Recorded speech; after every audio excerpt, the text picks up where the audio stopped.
Today I have been struggling again with what's happening as far as service delivery is concerned in the area where we're living, which is Birchley, Kempton Park.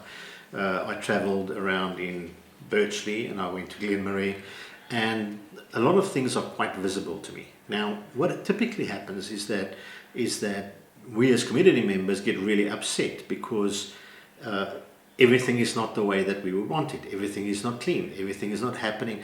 There's potholes underneath the bridge. There's a whole lot of different things that are busy happening that we're not happy with. Now, I watched a video earlier today actually. I watched a video which speaks about the role of a councillor. And technically what they are stating in that is correct. The only problem that we've got is that in the ideal world that would work for municipalities, and especially municipalities that are run where there are wards that are opposition wards. Things don't happen the way that they are supposed to run according to the law. I think there's a basic challenge that the legislation was written in 2000, or it was actually written in 2000. Let me just double check here.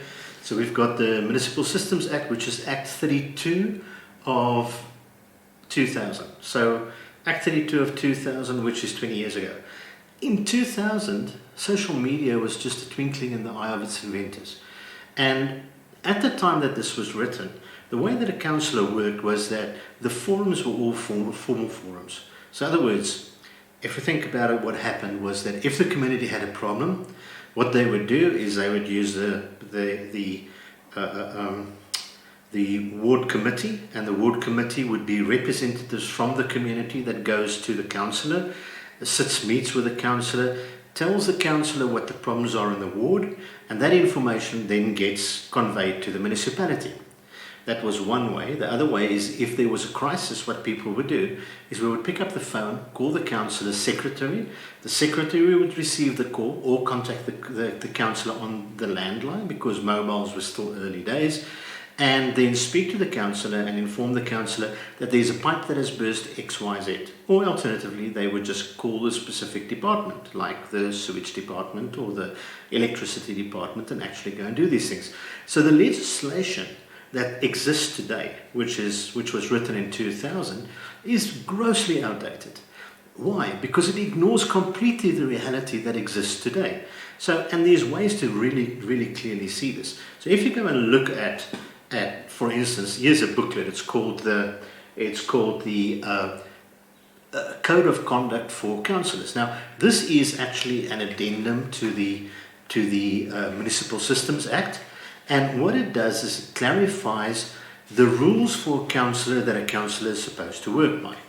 And I will just bring a few things here. So in the preamble, it basically states that councillors are elected to represent local communities on municipal councils to ensure that municipalities have structured mechanisms of accountability to local communities and to meet the priority needs of municipalities by improving services equitably, effectively and sustainably within the means of the municipality. In fulfilling the role, the councillor must be accountable to local communities and report back at least quarterly to the communities on council matters, including the performance of the municipality in terms of established indicators. So here's quite a few things. One of them is, in those days, the expectation was that the councillor would report back quarterly to the community. So once a quarter, go back and have a public meeting in a hall and speak to the community and say to the community that, that pipe burst that you had 2 months ago, yes, we know that it took the guys a bit long in order to be able to go and repair that, but at least it's repaired now. Am I correct? Yes, you're correct, councillor. So in the days when we had snail mail, when we had all those kind of stuff, that was the way that the world functioned. Reality is today the world does not function like that anymore. Why? Because somebody puts something on a WhatsApp group, it gets distributed to the councillor, or they speak to the councillor into the void, or contact the councillor on the mobile phone and expect the councillor to immediately be able to receive that information and find out for the people what's wrong. Now, the reality that we have, and at the time when I was a councillor, there are thousands of issues that are actually taking place within a ward. Not only are there thousands of issues, but the average ward has got in the region of 25,000 voters. Now imagine for a second that something goes wrong and 25,000 people wants to call a councillor to find out from the councillor what's wrong, and then complain because the councillor is not responsive. I don't think that the councillor is not responsive. I think what's happening is that at the moment, considering the legislation that we've got, the time when the legislation was written, it's serious time for us to actually go and review what the role of a councillor is, because it's just not practical. So imagine now. Let's add this. So this is kind of the scenario, and it's a little bit of a background. But let's go and consider what a councillor does. So a councillor's got lots of important information and lots of important things that it has to do. Now, one of the very, very important things for a councillor, and this is something that councillors have a major problem with, is that communities expect councillors to be immediately responsive. So that means that they want to have something on the WhatsApp, and they want to say, our pipe burst in Glenmarais. It took place this morning at 5 o'clock, and it is now 6 o'clock, and you haven't let us know anything that's going wrong. Okay? At the same time, there's a power outage in Birchley. The councillor must also know about the power outage which is in Birchley. Not only must the councillor know about this kind of stuff, but the councillor must also already have feedback from the various municipal workers and the various departments. So here's an interesting thing. So in this booklet for the Code of the Conduct of Councillors, or basically the Code of Conduct for Councillors, it states intervention in administration. A councillor may not, except as provided by law, A, interfere in the management or administration of any department of the municipal council unless mandated by council. B, give or purport to give any instruction to any employee of the council except when authorized to do so. C, obstruct or attempt to obstruct the implementation of any decision. Or D, encourage or participate in any conduct which would cause or contribute to maladministration in the council. Now the C and D is logical. I mean, you don't want the council to go and interfere with it. But here's one, and that is that a councillor cannot give an employee of the municipality any instruction, or even pretend that the council has given an instruction to them. So the councillor cannot go to the electrical department and say, electrical department, please, what we want to know is we want to know what's going on with that outage. The electrical department says, well, we don't know, which could be reasonable. It could also be that it's not reasonable, depending on the agenda of the specific municipality. So it's not as clear-cut and as simple as it states here. Why? Because communities actually expect that the councillor picks up the phone, calls the council, speaks to the council, to the specific department, and says, listen, my resident who's living in number 22 Banana Tree Street hasn't had electricity since yesterday. What are you doing about it? That's what the people are expecting. And if nothing was done, they expect that the council will say, I expect you to actually go and fix this thing, which is not within the powers of a councillor. So it is really challenging to be a councillor. So how do we fix this? Now, I think the first thing that we as a community need to understand is we need to understand enough about how a municipality can function. We need to hold our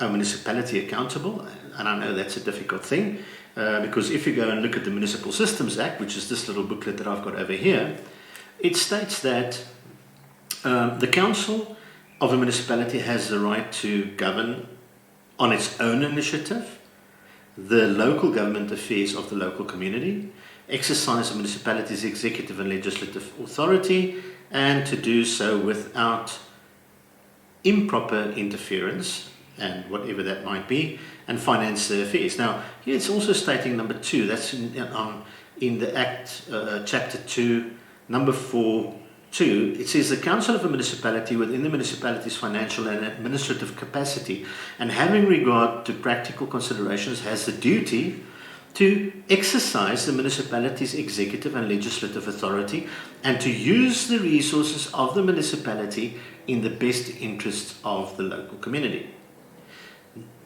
2B, provide, without favour or prejudice, democratic and accountable government. 2C, encourage the involvement of the local community. 2D, strive to ensure that the municipal services are provided to the local community in a financially and environmentally sustainable manner. And 2E, consult the local community about the level, quality, range and impact of municipal services provided by the municipality, either directly or through another service provider, and the available options for service delivery. And then finally F, there's quite a few more here, but give members of the local community equitable access to the municipal services to which they are entitled, which is fair. It's not, you can expect that they should be giving that kind of service to the local community.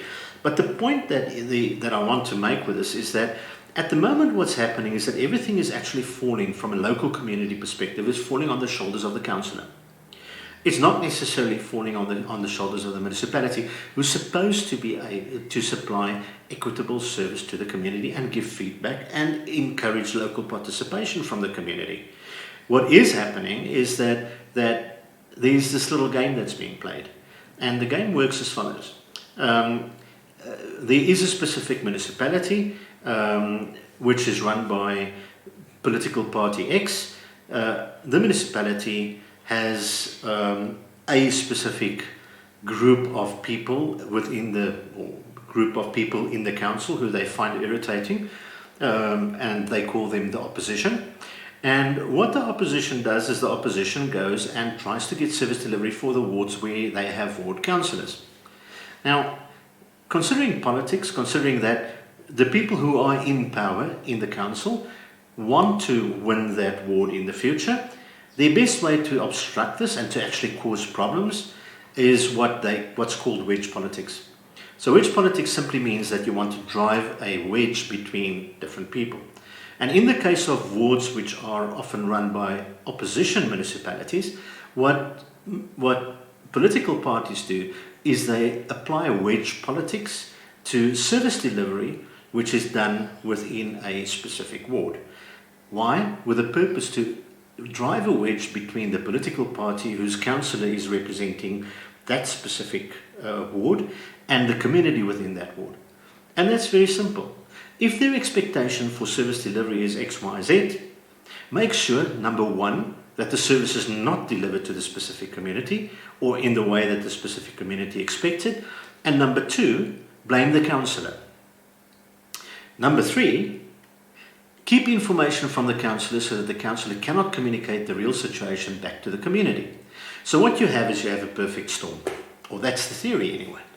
The concept is to say that I have a community who's expecting X, and because the councillor there is from an opposition party, and obviously we as whichever party want to win the majority within that specific area, what we are going to do is we're going to mess it up.